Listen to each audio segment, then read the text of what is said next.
Acerquémonos entonces al diario de Santa Faustina. Estamos leyendo del numeral 16, cómo ella va introduciéndose a la vida consagrada, a la vida monástica, a la vida religiosa, cómo es su proceso de conversión y de ir consagrándose a Jesucristo, a la misericordia divina.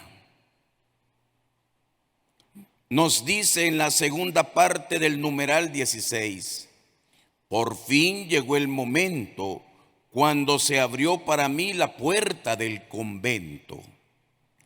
Sabemos que convento es donde se iba a formar como religiosa, después de haber dejado su casa, después de haber dejado también la casa de aquella persona muy piadosa que la recibió. Eso fue el 1 de agosto, al anochecer, en víspera de la fiesta de la Madre de Dios de los Ángeles. Llama la atención cómo ella recuerda ese momento, el 1 de agosto, al anochecer, en la víspera de la fiesta de la Madre de Dios de los Ángeles. Hermanos, qué importante es que también nosotros recordemos el momento en que el Señor nos llamó. Y si todavía no lo recordamos es porque no lo hemos vivido.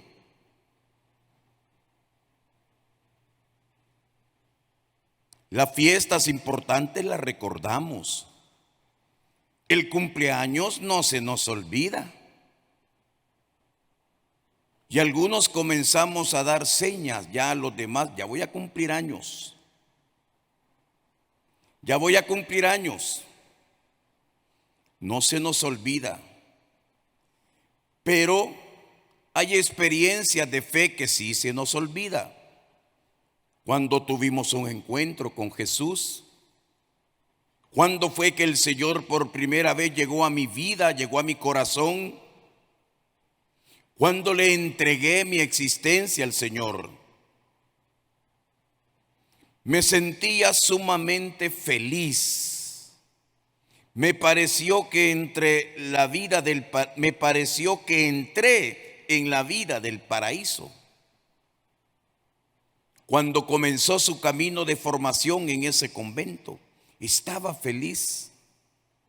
Hermanos, a veces creemos que la vida, en este caso consagrada, como la de las religiosas, es una vida triste, es una vida de cansancio, de agobio, es una vida de tortura, es una vida de renuncia.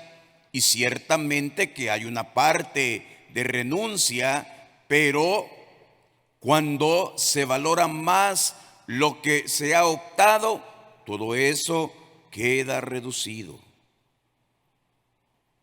Cuando optó por el Señor, dice, le pareció que entró en la vida del paraíso. De mi corazón brotó una sola oración, la de acción de gracias. Le dio gracias a Dios. Es que, hermanos, el alma de alguien que está cerca de Dios es un alma agradecida. Es un alma agradecido. ¿Cuántas veces he dicho que nosotros lloramos por lo que no tenemos, pero no damos gracias por lo que tenemos? A veces nos fijamos más en las carencias que en las bendiciones que Dios nos da.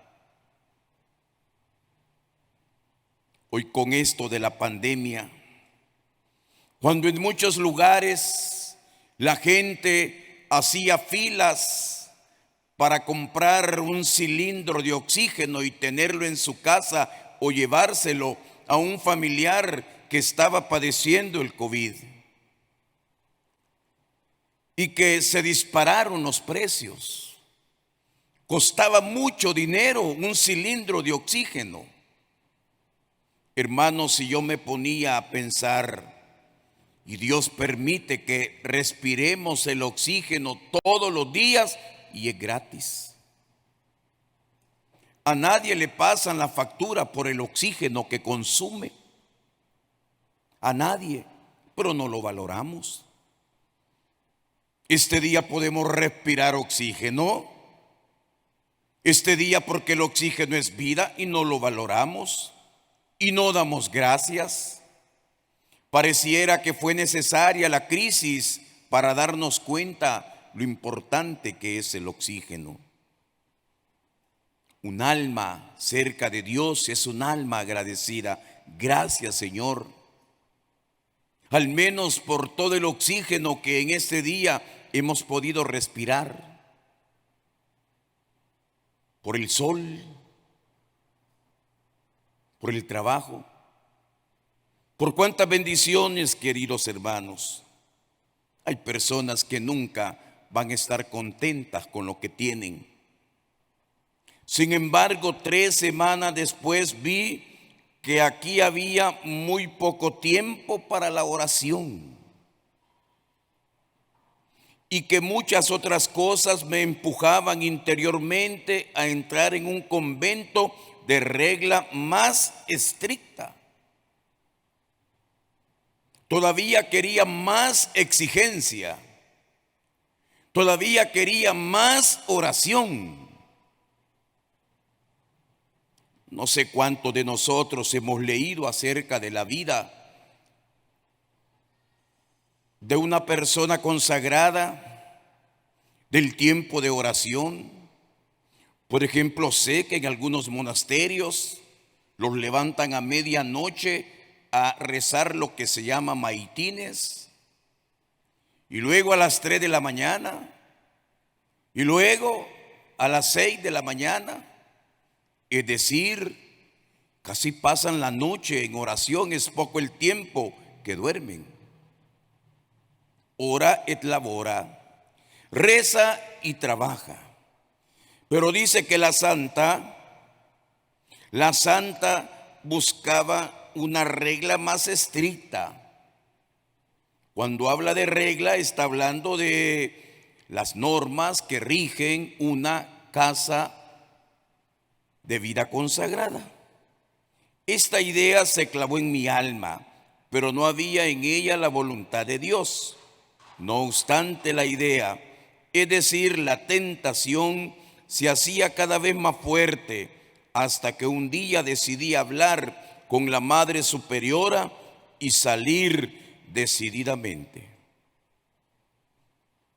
Pero Dios guió las circunstancias de tal modo que no pude hablar con la Madre Superiora. Antes de acostarme, entré en una pequeña capilla y pedí a Jesús la luz en esta cuestión. Nuevamente, el buscar la voluntad de Dios. Hermanos, muchas veces nos equivocamos constantemente porque no buscamos la voluntad de Dios. ¿Es esto lo que Dios quiere? ¿Es esto lo que Dios nos pide? A veces uno se puede engañar, como en el desierto, de repente se ve un oasis, se ve una palmera, pero no era real, parecía, pero no lo era. Así muchas veces también nosotros podemos creer que lo que hacemos o lo que vamos a hacer es lo mejor, y aún hasta que es la voluntad de Dios, pero no lo es. Por eso va a la capilla y pide la luz. Pero no recibí nada en el alma, solo me llenó una extraña inquietud que no llegaba a comprender. A pesar de todo, decidí que a la mañana siguiente, después de la Santa Misa, le comunicaría a la Madre Superiora de mi decisión. ¿Por qué quería cambiar de congregación? Porque andaba buscando una mayor exigencia. Hermanos, qué importante es que también nosotros nos exijamos. Qué importante es que nosotros también nos exijamos en nuestra vida cristiana, sobre todo. El próximo miércoles comenzaremos ya la Cuaresma y la iglesia nos pide ayunar. Ciertamente algunos circulan algunos mensajes donde se dice que lo más importante es ayunar de los malos pensamientos, de las malas intenciones, de hacer el mal, y es cierto. Pero muchas veces solo es una excusa para no mortificar nuestro cuerpo. Hermanos, este cuerpo, si no lo dominamos, nos domina a nosotros. Y este cuerpo, si lo dejamos que haga lo que él quiera, lo que nos pide, si no somos capaces de ejercer nuestra voluntad, nos pide placer, nos pide descanso, nos pide comodidad, nos pide lo que no cuesta. Lamentablemente, queridos hermanos, pero para eso tenemos una voluntad. Para eso Dios nos ha dado voluntad. Para eso tenemos conocimiento. Y debemos también nosotros exigirnos. A todos nos cuesta levantarnos temprano. Pues bien, levantémonos más temprano. Pequeñas mortificaciones. Repito, el ayuno cuaresmal al cual estamos llamados los que ya tenemos más de 14 años, ¿verdad? O menos de 70. Estamos llamados. Volví a la celda. La celda, así se le llama a las habitaciones de los monjes o en las congregaciones religiosas, celdas, cuartos pequeños, donde solo tienen una cama, una mesa, una silla. Volvió a la celda. Las hermanas estaban ya acostadas y la luz apagada. No sabía qué hacer. Me tiré al suelo y empecé a rezar con fervor para conocer la voluntad de Dios. Seguramente las camas no eran muy confortables. Pero todavía ella se exige más, se tiró al suelo. Hermanos, ¿cuándo fue la última vez que nosotros dormimos en el suelo?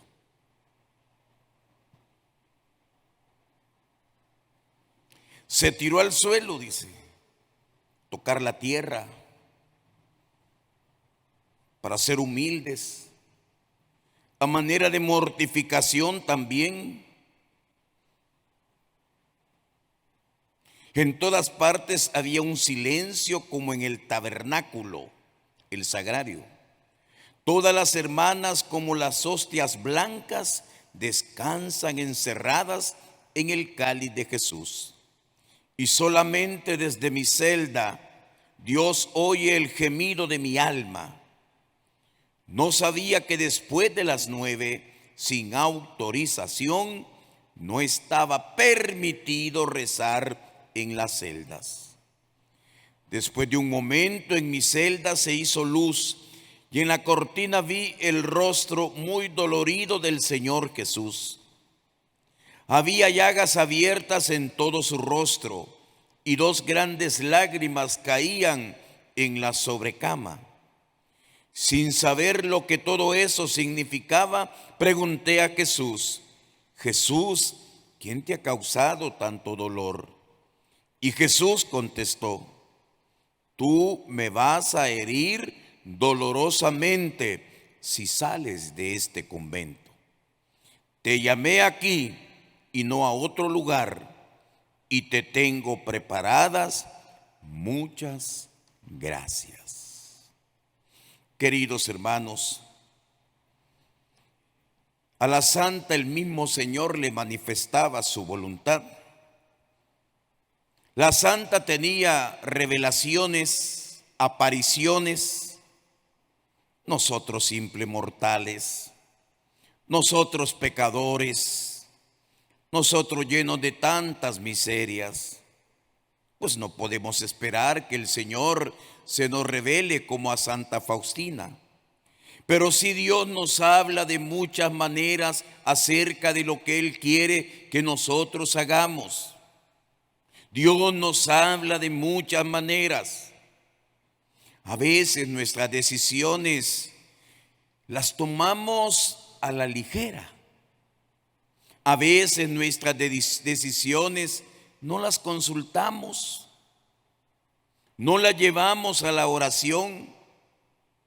Y podemos, al igual que Santa Faustina, creer que lo que vamos a hacer es lo que Dios quiere, y no es así. Te llamé aquí y no a otro lugar, y te tengo preparadas muchas gracias. Hermanos, que esta tarde el Señor también nos hable a cada uno de nosotros. Te llamé aquí. Te llamé aquí y no a otro lugar. Estamos en el lugar correcto según la voluntad de Dios. Vamos ahora a recibir la bendición con el Santísimo. Tengamos presente pues la paz del mundo entero y de manera especial en Ucrania. Encomendamos a aquellos que sufren las consecuencias de la guerra, que casi siempre son los más pobres.